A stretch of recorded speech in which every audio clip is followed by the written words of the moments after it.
Tu n'es pas vraiment une priorité en ce moment, m'a écrit ma mère par message pendant que j'étais assise seule à mon dîner de promotion.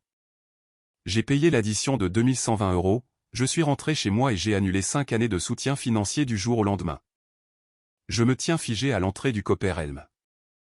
La douce lueur du lustre fait scintiller mon chemisier en soie. L'hôtesse, une femme élancée à la posture parfaite, me reconnaît immédiatement. Mademoiselle Harper, nous sommes ravis de vous recevoir ce soir. Son sourire semble sincère, ce qui serre ma poitrine d'une gratitude inattendue. Et toutes nos félicitations pour votre promotion. Je vous remercie. Ma voix semble plus assurée que je ne le ressens. Je lisse mon chemisier, une folie que j'ai justifiée pour cette occasion, et je la suis à travers le restaurant. Le Copperhelm n'est pas seulement le restaurant le plus prestigieux de Boulder. C'est une forteresse d'acajou et de cristal devant laquelle j'ai marché pendant des années, scrutant à travers les fenêtres des célébrations que je ne pouvais pas m'offrir jusqu'à présent. Votre table pour 5. L'hôtesse désigne une table ronde recouverte d'une nappe de couleur crème, parfaitement positionnée sous un petit lustre en cuivre. Votre champagne est déjà au frais comme demandé. Un seau en argent se tient en sentinelle à côté de la table, berçant une bouteille sur laquelle j'avais fait des recherches pendant des semaines. 300 € de possibilités, de célébration, pour que ma famille me voie enfin. Parfait, je murmure en me glissant sur ma chaise et en regardant ma montre. 10 minutes d'avance. Amplement le temps pour eux d'arriver. Je dispose les couverts, redressant une fourchette ici, centrant une serviette là. Mon téléphone vibre avec des félicitations de mes collègues. Le message de mon patron me fait sourire. La plus jeune directrice principale de la stratégie de l'histoire de l'entreprise. Ils ont intérêt à sabrer ce champagne dès la minute où ils arrivent. Le serveur s'approche, ses mouvements sont expérimentés et élégants. Souhaitez-vous attendre vos invités avant d'ouvrir le champagne? Oui, s'il vous plaît. Il devrait être là d'une minute à l'autre. Je jette à nouveau un coup d'œil à ma montre. La circulation en provenance de North Boulder peut être imprévisible. Il hoche la tête et place une corbeille de pain sur la table. Je repasserai bientôt.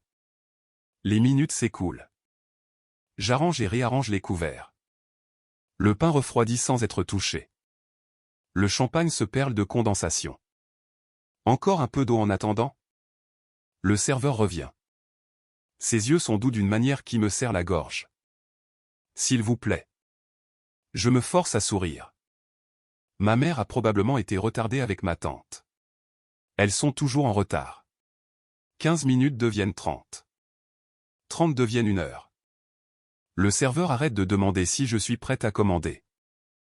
À la place, il remplit discrètement mon verre d'eau dès qu'il descend en dessous de la moitié.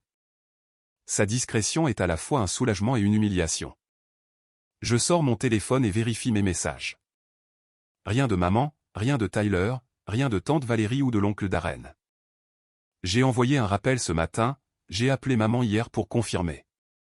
Nous essaierons de venir, avait-elle dit, sa voix distante comme si je l'avais surprise au milieu de quelque chose de plus important.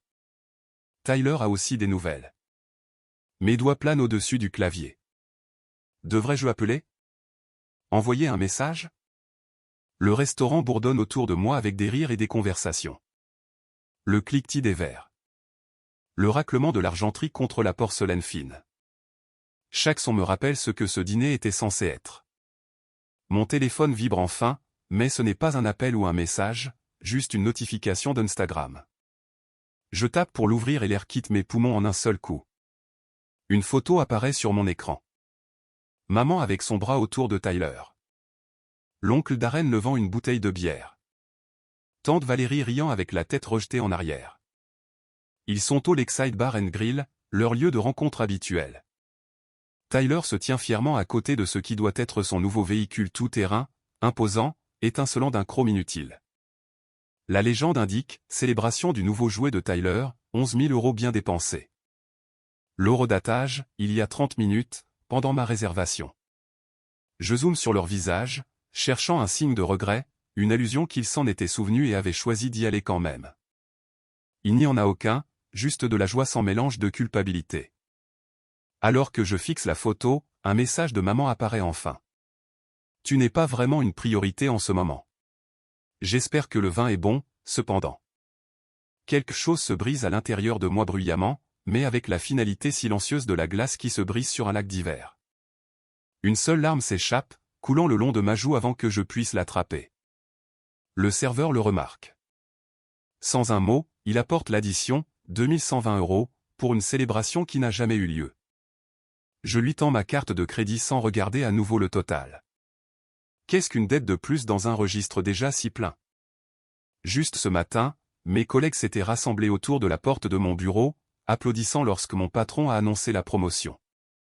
Noël Harper a battu tous les records que nous avons, avait-il proclamé. La plus jeune directrice principale de la stratégie de l'histoire de l'entreprise. J'avais appelé maman immédiatement après, le cœur battant avec un espoir enfantin que j'aurais dû dépasser à 34 ans. C'est bien, ma chérie, avait-elle dit. Nous essaierons de venir au dîner. Tyler a aussi des nouvelles. Le serveur revient avec ma carte. Puis-je vous apporter autre chose, mademoiselle Harper? Je me lève, rassemblant mon sac à main et ma dignité à parts égales. Non, je vous remercie. Vous avez été très gentil. Il hésite, puis dit doucement, félicitations pour votre promotion. Ils ont manqué quelque chose de spécial ce soir. Je hoche la tête, incapable de parler au-delà du nœud dans ma gorge. Alors que je traverse le restaurant, passant devant des tables de familles rieuses et de couples penchés l'un vers l'autre, je me sens à la fois invisible et exposé, une femme partant seule d'une table dressée pour 5. Une bouteille de champagne intacte marquant son passage. La porte de mon appartement se referme derrière moi 40 minutes plus tard. Je me tiens immobile dans l'entrée sombre, toujours dans mon chemisier en soie et mes talons d'un dîner auquel personne n'a assisté. Le silence s'enroule autour de moi comme une couverture familière, lourde, étouffante mais attendue. J'enlève mes talons. L'un glisse sur le plancher en bois franc. L'autre atterrit sur le fin tapis que j'ai trouvé dans un vide-grenier il y a 3 étés. Mon appartement est fonctionnel mais épuré, un contraste frappant avec le restaurant somptueux que je viens de quitter, et un contraste encore plus saisissant avec la maison confortable de ma mère à North Boulder avec ses canapés en peluche et sa cuisine rénovée. La cuisine que j'ai payée. Mon meuble à verre à vin contient exactement 4 verres. J'en descends un, débouche une bouteille de merlot que je gardais, et verse jusqu'à ce que le rouge frôle presque le bord. L'ironie ne m'échappe pas, boire seul après avoir acheté du champagne. Personne n'est resté pour boire. Mon ordinateur portable attend sur la table basse où je l'ai laissé ce matin. À l'époque, j'étais rempli d'espoir, imaginant les visages de ma famille lorsqu'ils entendraient parler de ma promotion. Directrice principale de la stratégie, la plus jeune de l'histoire de l'entreprise. J'ouvre l'ordinateur portable, prends une longue gorgée de vin et ouvre un dossier intitulé Finances personnelles. À l'intérieur se trouve une feuille de calcul que je maintiens depuis 5 ans. Soutien familial 2019 à 2024. Le fichier s'ouvre. Des colonnes et des lignes remplissent mon écran d'une clarté brutale. Les chiffres ne mentent pas. Les chiffres n'oublient pas une promesse ou ne prétendent pas être coincés dans la circulation alors qu'ils célèbrent en fait le nouveau jouet de quelqu'un d'autre. Le prêt hypothécaire de maman, 1670 € par mois x 54 mois égale 90 180 €. Les paiements du camion de Tyler, 12 320 €. Les factures médicales de tante Valérie, 16 890 €. Les arriérés d'impôts de l'oncle Darren, 5 400 €. D'innombrables factures de services publics, réparation de voitures, paiement d'assurance. Total, 126 782,33 €. Assez pour un acompte sur ma propre maison. Assez pour avoir parcouru le monde 2 fois. Assez pour avoir lancé le petit cabinet de conseil dont je rêve pendant les pauses déjeuner. Le vin brûle en descendant. Je mets le verre de côté et j'ouvre mon application bancaire. Demain matin, un autre paiement automatique de 1670 € sera transféré de mon compte pour couvrir le prêt hypothécaire de maman. Un paiement qu'elle n'a pas reconnu depuis plus d'1 an. Mon doigt plane au-dessus du bouton d'annulation. Le vin m'enhardit. J'appuie dessus, regardant apparaître un message de confirmation. Pour la première fois en 5 ans, le paiement du prêt hypothécaire de ma mère ne sera pas ma responsabilité demain. Je crée un nouveau document, tapant ce que je me dois en haut. Le curseur clignote, attendant. Je commence à taper. Appel d'anniversaire pour mon 34e anniversaire, aucun reçu. Visite à l'hôpital quand j'ai eu l'appendicite, aucune effectuée. Aide pour emménager dans cet appartement, aucune offerte. Nombre de fois où l'on m'a demandé comment s'était passée ma journée, 0. Nombre de fois où l'on m'a demandé de l'argent, 437. Mon téléphone vibre avec un message. Le nom de maman clignote sur l'écran. La facture d'électricité est plus élevée que d'habitude ce mois-ci. Peux-tu couvrir 200 € supplémentaires? Pas de comment s'est passé ton dîner? Pas de désolé d'avoir manqué ta célébration. Juste une autre demande. Je fais défiler l'historique de nos messages. Chaque message de ma mère contient une demande, de l'argent pour les courses, de l'aide pour l'assurance automobile de Tyler, des plaintes concernant les impôts fonciers. Chaque message de Tyler commence par « Salut petite sœur » et se termine par un montant en euros. Mes yeux se posent sur un fil de mai de l'année 2021. L'objet indique changement de titre de propriété. Maman m'avait convaincu de retirer mon nom du titre de propriété tout en continuant à payer le prêt hypothécaire. C'est juste plus facile comme ça, ma chérie. Tu aides toujours avec les paiements de toute façon. Je fais défiler jusqu'à une photo que j'ai prise le week-end dernier. Ma Honda de 10 ans avec 192 000 miles au compteur, le voyant de vérification du moteur s'allumant en orange sur le tableau de bord. Ensuite, je passe à Instagram où le nouveau véhicule tout-terrain de Tyler brille dans la lueur du coucher du soleil. Le bras de ma mère drapé fièrement autour de ses épaules. La colère monte dans ma poitrine, pas comme un feu rugissant, mais comme quelque chose de plus dur, de plus froid, de plus durable, une résolution qui se cristallise à chaque photo, chaque message, chaque anniversaire sans réponse. Je vérifie mon solde bancaire, 1243 €. Après la facture extravagante du dîner de ce soir, l'avertissement de solde faible est devenu un compagnon constant au fil des ans, apparaissant après chaque urgence familiale. Ma montre indique 4h17 du matin lorsque je me lève enfin, les genoux raides d'avoir été assis immobile pendant des heures. Je saisis mes clés de voiture et la clé de la maison de ma mère sur le porte-clés. Le trajet jusqu'à sa maison prend exactement 11 minutes dans le calme d'avant l'aube. La maison est sombre et silencieuse. La maison que j'ai payée sans y vivre. La maison où tout le monde a sa place sauf moi. J'écris un mot au dos d'un reçu, mon écriture est étonnamment stable.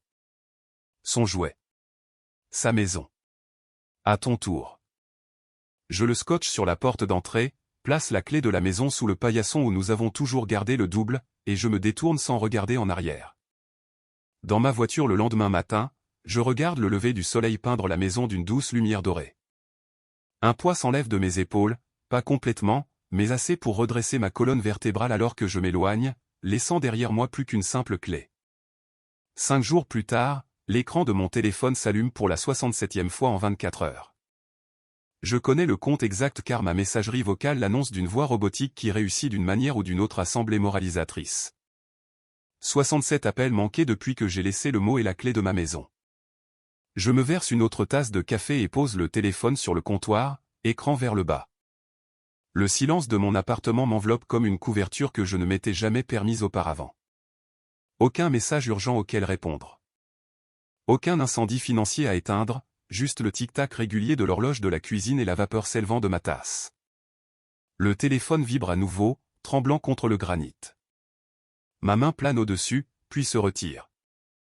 De vieilles habitudes. À la place, j'appuie sur le bouton du haut-parleur de ma messagerie vocale et je laisse les messages défiler pendant que je me tiens à la fenêtre, regardant les montagnes du Colorado devenir dorées dans la lumière du matin. Noël, c'est maman. Sa voix commence doucement, presque blessée. Pourquoi ne nous l'as-tu pas dit? Nous comptions sur toi pour le paiement du prêt hypothécaire. Rappelle-moi immédiatement. Pas un mot sur mon dîner de célébration vide.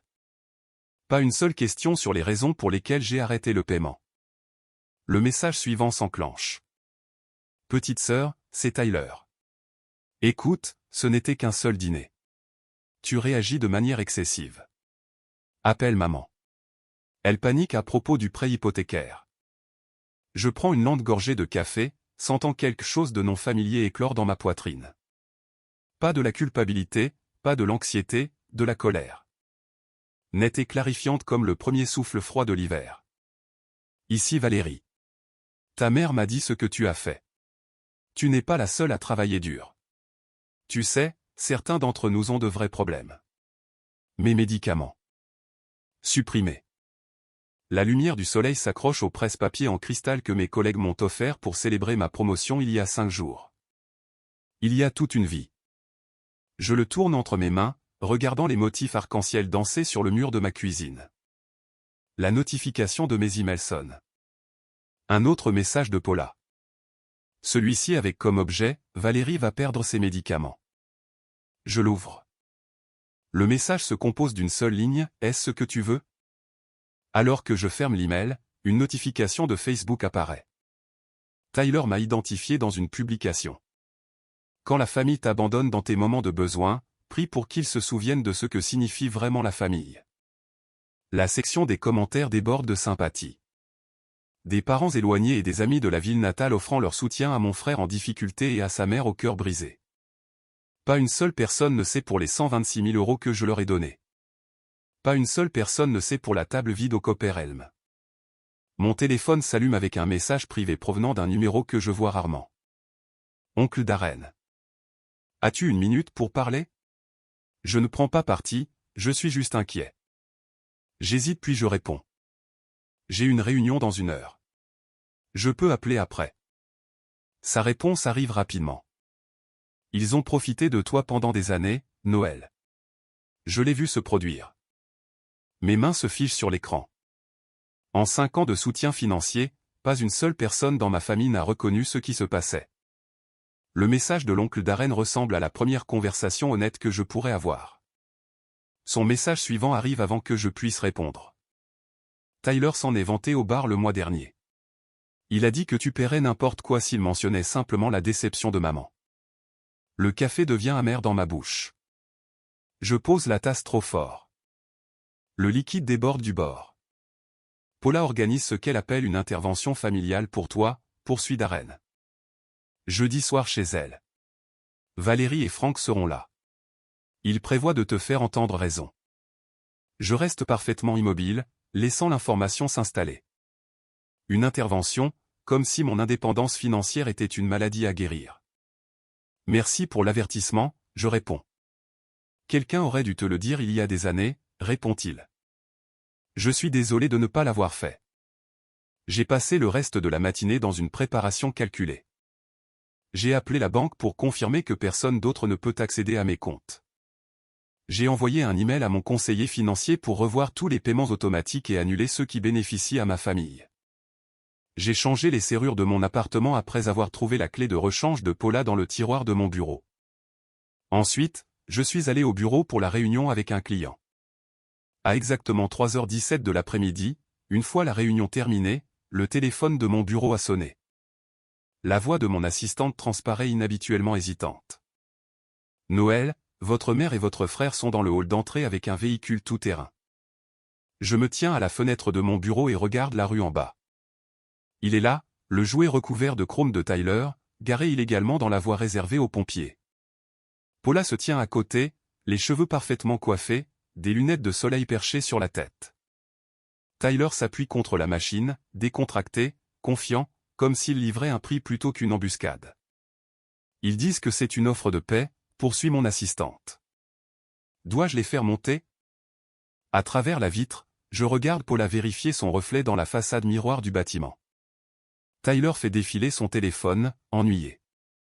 Une offre de paix qui me met commodément dans une position où je ne peux pas réagir honnêtement sans faire une scène sur mon lieu de travail. Noël, il demande si vous descendez. Plusieurs de mes collègues se sont arrêtés aux fenêtres du hall d'entrée pour regarder le spectacle. Le véhicule tout-terrain brille sous le soleil de l'après-midi, un monument de 11 000 € aux priorités de ma famille. Mademoiselle Harper, que dois-je leur dire? Je m'éloigne de la fenêtre et m'assieds à mon bureau, j'ouvre le rapport trimestriel sur lequel je travaillais avant l'interruption.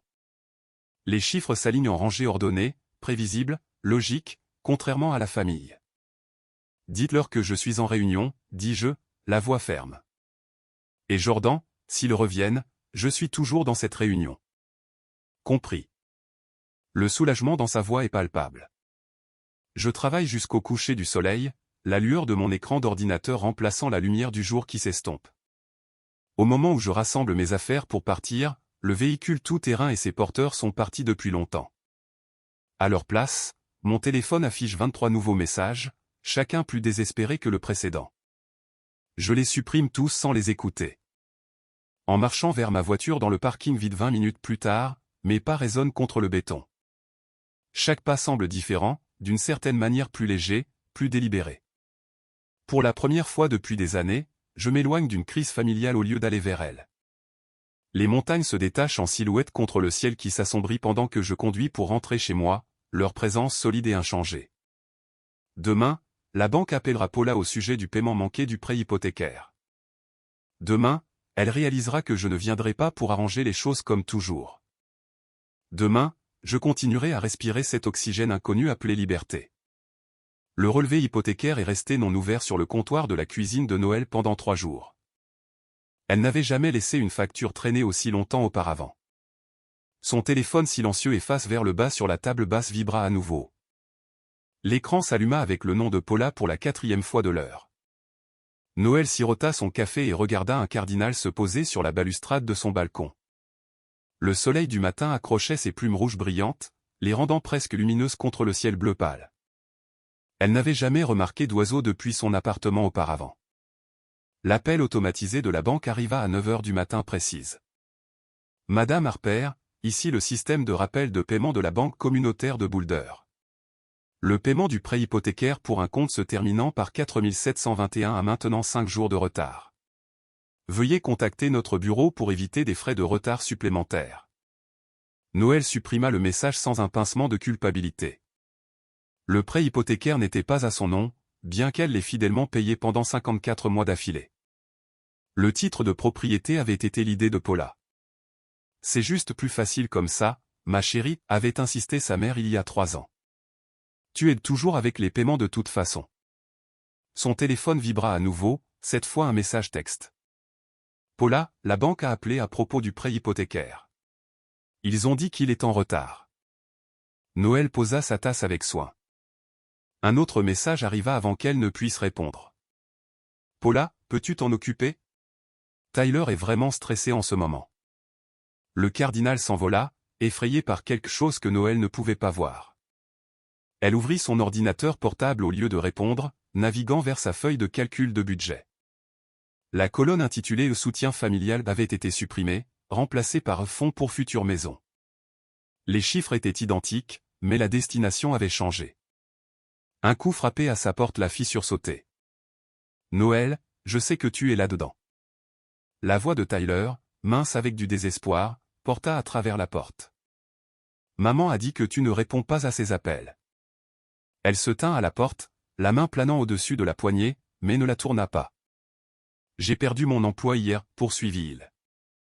Le contremaître a dit que j'avais manqué trop de périodes de travail, mais tu sais comment c'est. Et maintenant le paiement du véhicule tout-terrain. Je ne peux plus t'aider, Tyler. » Sa voix semblait plus assurée qu'elle ne se sentait. « Quoi? Ouvre juste la porte. Nous devons parler de ça. » Non, nous n'en avons pas besoin. Noël s'appuya contre le mur, fermant les yeux. Tu as évité mon dîner de célébration pour acheter un jouet que tu ne pouvais pas t'offrir. Maintenant tu veux que je te sauve des conséquences. Le silence s'étira entre eux, brisé seulement par le son de la respiration de Tyler. Ce n'est pas juste, marmonna-t-il finalement. Ce dîner était juste pour une nuit. Ceci est sérieux. C'était sérieux pour moi. Les mots sortirent plus vivement qu'elle ne l'avait prévu. Mais ça n'a d'importance pour aucun de vous, n'est-ce pas? J'ai géré tout pour tout le monde pendant si longtemps que vous avez oublié que je suis une personne aussi. Allez, Noël. Tu exagères complètement la situation. Son ton passa au charme enjôleur qui fonctionnait d'habitude. Peux-tu au moins te porter garante pour un petit prêt? Juste pour me permettre de tenir jusqu'à ce que je trouve autre chose. Le poids familier s'installa sur ses épaules. Les problèmes de son frère devenaient les siens à résoudre. Pendant un instant, elle faillit céder. Puis son regard s'accrocha au certificat de promotion encadré que ses collègues avaient signé. La plus jeune directrice principale de la stratégie de l'histoire de l'entreprise. Un accomplissement qu'elle avait célébré seule. Non. Quoi? J'ai dit non, Tyler. Plus maintenant. Son poing frappa la porte assez fort pour la faire sursauter.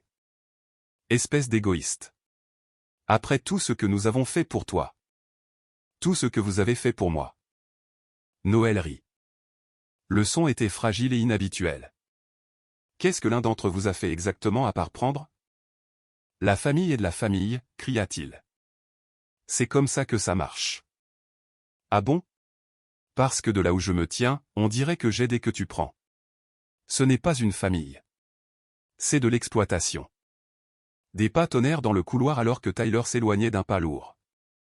Noël glissa le long du mur jusqu'à ce qu'elle s'asseye sur le sol, le cœur battant contre ses côtes. Son téléphone sonna à nouveau. Le numéro de Paula. Cette fois, elle répondit. « Où est mon paiement de prêt hypothécaire ?» demanda Paula, sautant toute salutation. « Où étiez-vous quand j'étais assise seule au Copper Elm ?» La voix de Paula devint mielleuse. « Ma chérie, nous en avons déjà discuté. Tyler avait besoin de notre soutien avec son nouvel achat. Tu sais comment il devient quand il se sent mis de côté. Et comment penses-tu que je me suis sentie, maman, assise à une table pour 5, regardant le champagne s'éventer pendant que vous célébriez son achat compulsif? Tu es dramatique. Ce n'était qu'un dîner. Ce n'était pas juste un dîner. » Noël se leva, renforcé par la colère qui coulait dans ses veines. C'était la preuve finale que je ne compte pour aucun de vous à moins que je ne fasse un chèque. Ce n'est pas vrai. Nous t'aimons. Tu es juste plus capable que Tyler. Capable d'être utilisé. Noël Elizabeth Harper. Comment oses-tu me parler comme ça après tout ce que j'ai sacrifié? Qu'est-ce que tu as sacrifié exactement, maman? Parce que d'après ce que je peux voir, je paie ton prêt hypothécaire, je couvre les erreurs de Tyler et je finance les médicaments de tante Valérie depuis des années. Le silence s'étira entre elles, tendu comme un fil. Est-ce vraiment la fin? Demanda finalement Paula, d'une petite voix. Noël regarda son reflet dans la fenêtre, les épaules en arrière, le menton levé, les yeux clairs pour la première fois depuis des années.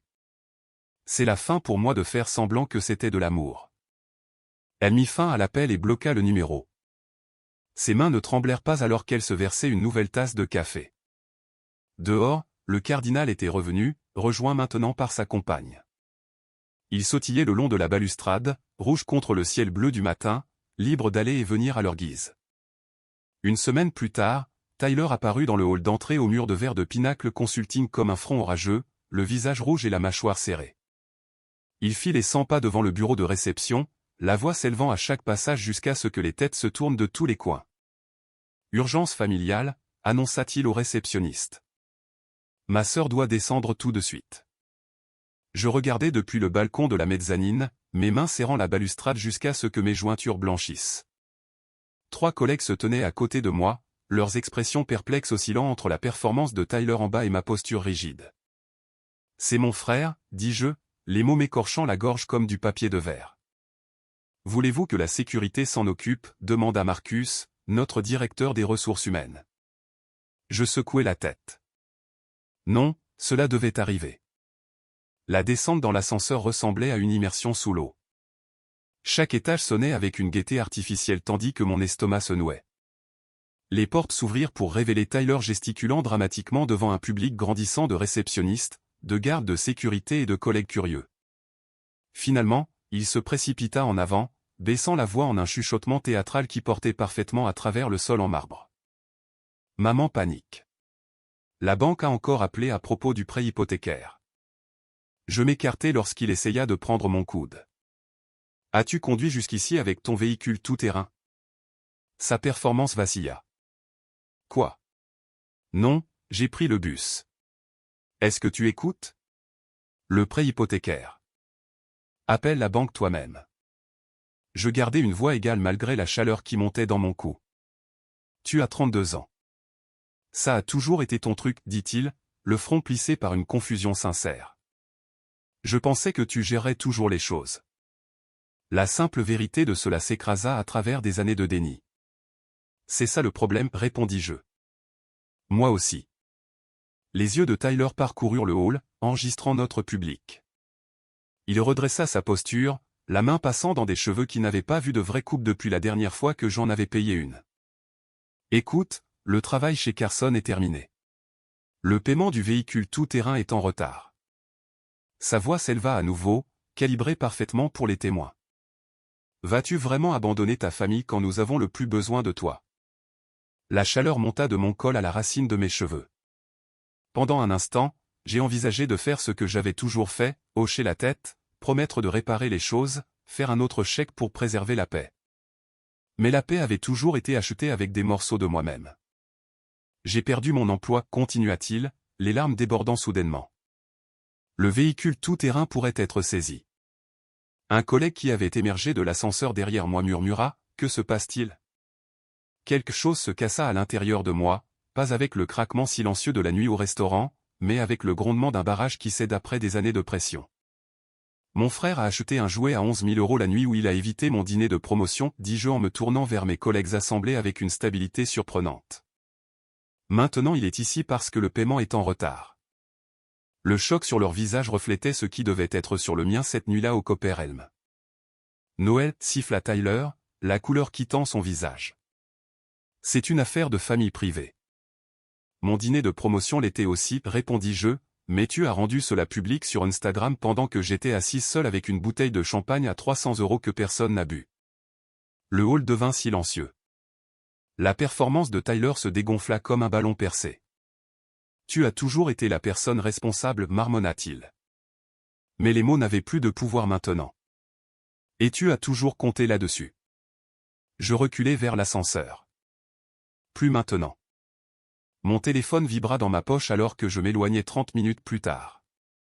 Un message de groupe de maman prétendait que tante Valérie ne pouvait pas payer ses médicaments, que je détruisais la famille, qu'il pourrait tout perdre. Avant que je puisse répondre, la réponse de l'oncle Darren apparut. Je viens de l'emmener chercher son ordonnance. Elle va bien. La réponse de maman arriva rapidement. Darren, tu montes tout le monde contre moi. Mes pouces planèrent au-dessus de l'écran avant de taper, la vérité fait ça parfois. J'ai bloqué leur numéro avant que l'ascenseur n'atteigne mon étage. Ce soir-là, j'ai contacté mon conseiller financier et liquidé quelques investissements, assez pour un acompte sur un appartement avec vue sur les montagnes. J'ai changé mon numéro de téléphone, ne le partageant qu'avec l'oncle Darren et des amis de confiance du travail. La liberté avait un goût de cuivre et de sel. Douloureuse mais purificatrice. Le dernier message de l'oncle Darren arriva au moment où je signais la promesse de vente pour ma nouvelle maison. Tu n'as jamais été égoïste. Tu étais juste entouré de profiteurs. J'ai rédigé une lettre recommandée à l'attention de maman décrivant les conditions pour tout contact futur. Aucune demande financière, respect pour ma carrière et mes choix de vie, reconnaissance de l'exploitation passée. Sa lettre de réponse non signée contenait une seule ligne. Comment as-tu pu faire ça à ta famille? Elle ne comprenait toujours pas. La famille n'était pas supposée être quelque chose à qui l'on faisait des choses. C'était supposé être quelque chose avec qui l'on faisait des choses. J'ai scotché sa lettre sur mon réfrigérateur comme un rappel, non pas de culpabilité, mais de clarté. Lorsque la tentation de retomber dans les anciens schémas survenait, je voyais ces mots et je me rappelais pourquoi je tenais bon. Le poids n'avait pas été l'argent. Cela avait été de porter des gens qui n'avaient jamais eu l'intention de marcher par eux-mêmes. 6 mois ont passé comme de l'eau entre des mains en coupe. Je me tiens sur le balcon de mon appartement en regardant la lumière du soleil d'avril transformer Boulder en un tableau. Les montagnes s'élèvent comme des gardiens patients au loin, inchangés, tandis que tout le reste a changé à l'intérieur de mon nouvel espace. Ils respirent avec moi plutôt que contre moi. Des herbes en pot bordent le rebord de la fenêtre de la cuisine, basilic, menthe, romarin, une évidence verte de constance et de soin. Un mur de fenêtre invite la lumière à travers les planchers en bois franc que j'ai choisi moi-même. Aucun paiement de prêt hypothécaire à part le mien. La photo encadrée sur ma cheminée capte la lumière du matin. Mes collègues m'entourent, des verres de champagne levés dans une célébration sincère. 6 mois après la table vide au Copper Elm, ils ont insisté pour un vrai dîner de reconnaissance. Cette fois, je n'étais pas seul. Mon téléphone sonne. Le nom de l'oncle Darren apparaît sur l'écran. Le panneau a été installé hier, dit-il sans préambule. Ta mère a finalement mis la maison en vente. J'ai absorbé cela sans le pincement de culpabilité que j'aurais ressenti autrefois. Comment le prend-elle?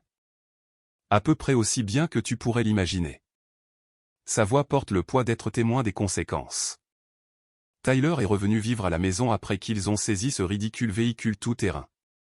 Ta tante a trouvé un programme d'assistance pour les ordonnances par l'intermédiaire du cabinet de son médecin. Et maman raconte à tous ceux qui veulent l'entendre que sa fille l'a abandonnée. Il fait une pause.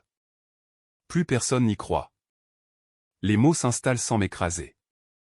Des progrès. Mon thérapeute dirait que tu viens toujours dimanche, je demande, changeant de sujet. Je ne le manquerai pour rien au monde.